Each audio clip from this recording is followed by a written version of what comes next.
everybody, how's it going? I'm Allison, and before jumping into this video, which is awesome, I have something really important to talk about. I hope that you stick around. I want to show you an update on my little jungle of a house. A new friend moved in and brought all of her plants, so let's pot those. Check it out, guys. Check it out. That's a lot of plants.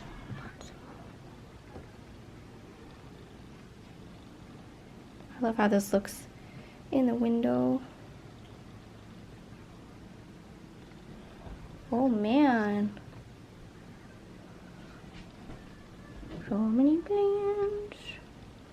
Kitten. Hi, kitten. How's it going, little girl? Lucy. I see Pharaoh too. Let's see Pharaoh. Hi, baby. How are you? Oh, so good. You like your sister?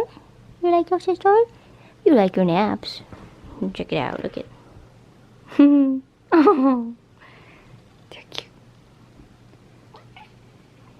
He's like, stop, please, please stop. Okay, Lucy, come on. We're gonna go. Let Pharaoh nap. Come on. Okay. All right. That was fun. That was fun. Now to our regularly scheduled programming. Her heart's going so fast. Okay. Whoa. Lucy is in the background. Hi guys, I'm Allison. This is Lucy. That was Pharaoh. All my plants don't have names. One does. Fred. For those who know, you know. And today I'm talking about negative grandiosity. Pretty much when you live in this negative vortex. So what am I talking about? I think it's very narcissistic, very alcoholic, and I'll get to that. Actually, why don't I? No, first I'll start with what it is. So it could either be that you are terrible, you're worse than other people, you're uglier, you're not as smart, you're not as funny, you don't have as many friends, you don't have the ability to have any friends, you don't have the ability to do what you want to do. You're negative in a like self-centered, bad way. You could be negative in a way where there's always a problem. There's always some negative thing happening in your life. Even when there is no problem, you're so used to the momentum of constant crisis mode, and maybe growing up in a household where there always is a problem, there's always bad things to focus on in the world or in people or in yourself. That like you keep that momentum going. Even when there's not necessarily problems, you find problems. And you can't move forward in life because you're so wrapped up in this negativity. That's negative grandiosity. I feel like I had a third example of how it could show up. I think just like your life being worse than everyone else's maybe, or than most people, maybe like no one understands you. Just a very grandiose, all-encompassing, generalized negativity, and you are stuck in it. That is what I'm talking about today. And I had a conversation earlier this week where I had this epiphany with my therapist, and I discovered that a core belief of mine is that I'm not good enough, and I project that onto conversations I have with people or things that other people do. They do it and they question me because I'm not good enough. I project that even when it's not actually the case. When I'm not talking to a toxic person who is telling me that I'm not good enough. Just when, you know, normal people in my life are asking me questions, and like projecting onto their questions that they don't think I'm good enough, when in reality that's not what they're thinking at all. That's me projecting my not good enough onto other people. And I project not being good enough on other people by finding flaws within them, rather than being attracted to their strengths and bringing out their strengths and their light and their love within them. I bring out the things that they're not doing good enough. And so I project that core belief onto the world. So I think that that is intertwined with this conversation. You not being good enough makes, you know, it's just like the lens through which you see the world. That is like the negative, grandiose set of glasses that you have on. Instead of rose-colored glasses, it's like the opposite. It's like cactus-colored glasses. What is that animal that's in that movie that eats everything? I feel like I'm talking right to this person that I always talk to on my channel, who's always talking about my plants and my cats, and he talked about this carnivorous plant from this play that I'm thinking of that I can't think of at the current moment. Who's getting off track? I'm getting off track. Very excitable today. Let's get back on track, shall we? Okay, so being not good enough, seeing your world is not good enough, seeing everyone in your world is not good enough, seeing yourself is not good enough to be able to change it at all, that's negative grandiosity. I grew up with people who are negatively grandiose. Raise your hand if you did too. Everyone? Oh, okay, cool. We're not alone here, are we? We're in this together. But I personally, like, since I made the last video about not being good enough, have now had this epiphany where, like, I'm not moving forward because I'm still stuck in this momentum of, like, wanting to solve all the problems, instead of, like, move forward and proactively charge on, living my ideal life. I'm, like, finding the reasons why I can't do that are imaginary, that don't actually exist, you know. I'm still living in this negative vortex, and, like, I don't know, I've started feeling a lot better just by having the realization that I'm moving from a place where I'm not good enough and my life isn't good enough, and I feel like this is the second piece to that realization that's really gonna set me free. And I hope that just in telling you about it, it can set you free too, without giving any concrete advice.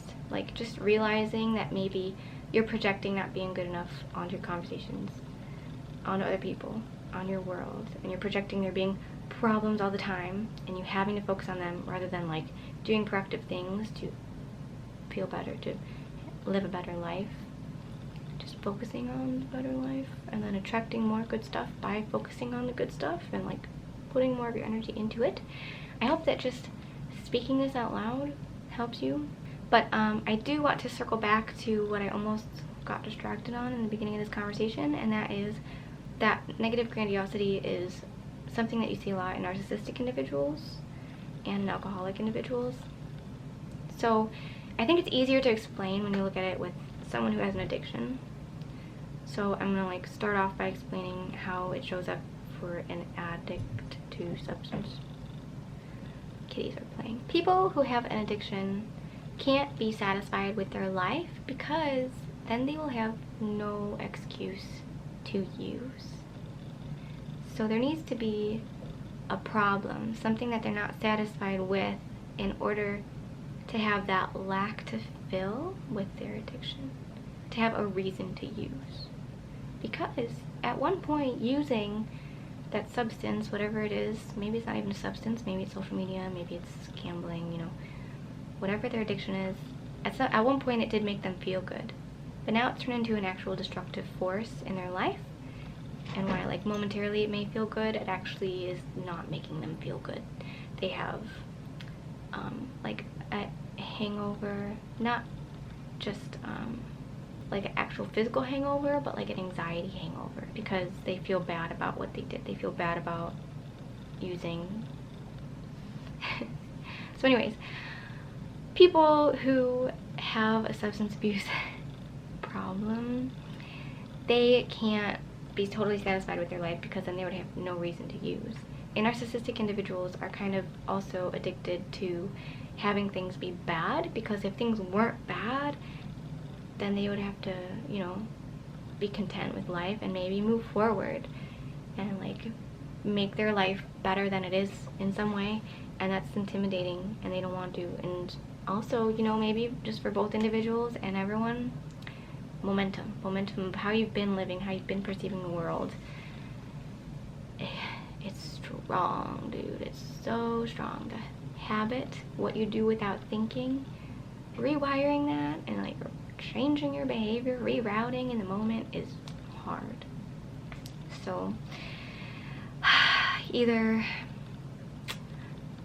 people are negatively grandiose because it provides them an excuse to use or be narcissistic and mean, or they are negatively grandiose because that's what the momentum has been in their life, and it's really hard to change that momentum. So that's kind of like my reasoning why negative grandiosity happens. But it's just such a dangerous thing, you guys, because then obviously you can't be happy if you're always seeing problems within yourself and, like, carrying out those problems perpetualizing them. If you're always seeing problems in the world around you, perpetualizing those problems. And if all the problems calm down and you still just like hold on to some negatives, struggle, that's almost imagined just cause that's what it is. And like, that's where can you go from there? You can't go anywhere. And like, you just might go to the same negative place. It may be different, it may look a little different, you may look different because you're aging, but you're not going anywhere in life, and you're stuck in this muddy, ucky place, and it's just not good. So, ooh, the third example that I had was, if one person doesn't agree with what you're doing, then you negatively grandiose, like generalize that no one agrees with what you're doing.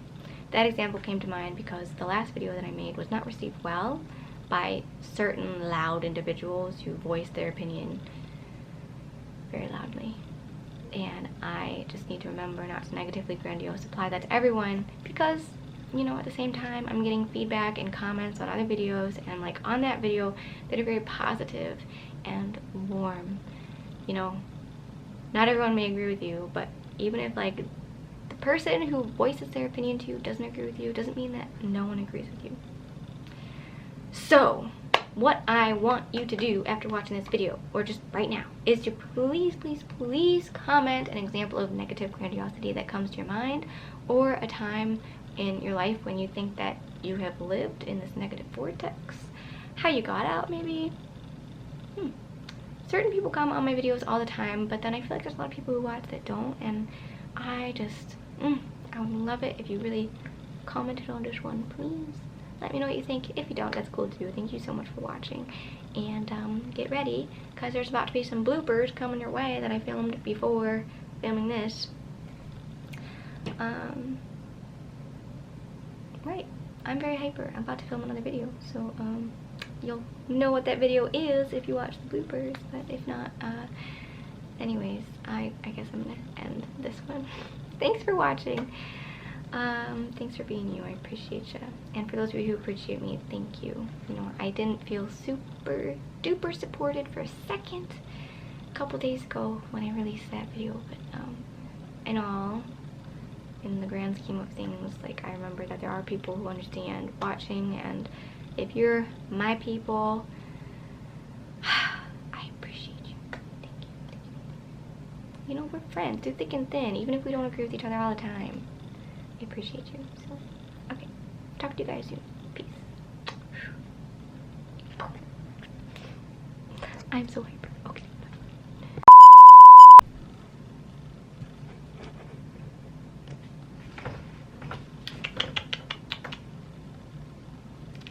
I'm calling my cats. Cat calling. Just kidding. I think you need to be a little bit higher. Whoa, lots of inappropriate things happening here. I kind of did that one on purpose, but you know, this will be a little bit better. So just one second. I need another book. These are the books that you're on. I'm going to talk about that in the next video, not this one. I'll have to find another little makeshift tripod for that. Oh, look at that. Mr. Naked Man. Oh yeah, bloopers. I love me some bloopers. This is perfect. Perfect. Let's flip to a random photo, shall we? Ready, set. Oh, that's our dream spot in Colorado.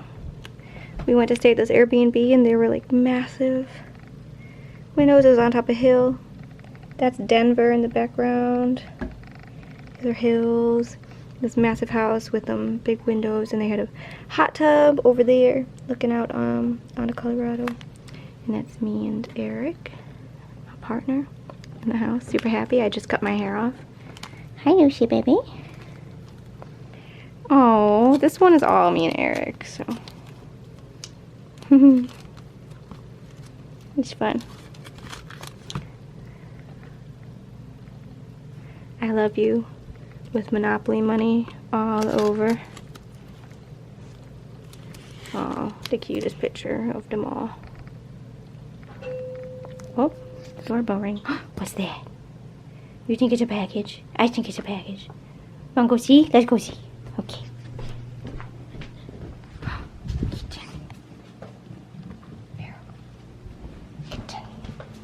Oh my gosh. Oops. Yes, it's a package. Okay. Wow, look at